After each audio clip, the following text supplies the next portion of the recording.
जय श्रीराम मित्रांनो. तर मित्रांनो, तुम्हाला माहिती आहे काय, मी बेंगळूरमध्ये राहून पण आमच्या गावाकडचं फील कसं घेतो म्हणून तुम्हाला बघायचं असलं ते दाखवतो. हे बघा, हे पाठीमागे बघा, पूर्ण जंगल आहे बघा.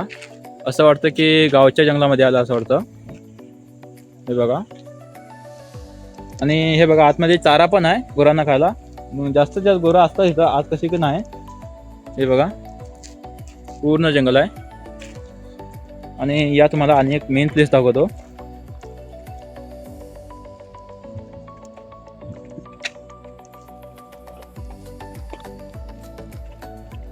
हा बघा, पाठीमागे बघा, पूर्ण ओपन एरिया आहे.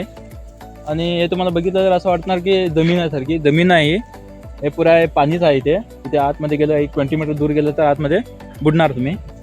हे बघा, आणि याला बघितलं तर आमच्या टेरेसवरनं बघितलं तर अशी नदीसारखी वाटते. आमच्या गावाकडे काळी नदी आहे, तशीच वाटते. हे बघा कशा आहे म्हणून. आणि त्यानंतर असं गावाकडचं फील भेटतं मला. मी इथेच येतो. सेकंड शिफ्ट असली तर मॉर्निंगला येतो, आणि मॉर्निंग शिफ्ट असली तर इव्हनिंगला येतो. हे बघा, मस्त आहे इथे. आणि मी इथे रील्स पण इथेच बनवतो. पाठीमागे 2-3 रील्स बनवले ते इथेच बनवले होते. तर मित्रांनो, व्हिडिओ तुम्हाला कसा वाटला हे कमेंट करून सांगा मला. भेटूया नेक्स्ट व्हिडिओमध्ये.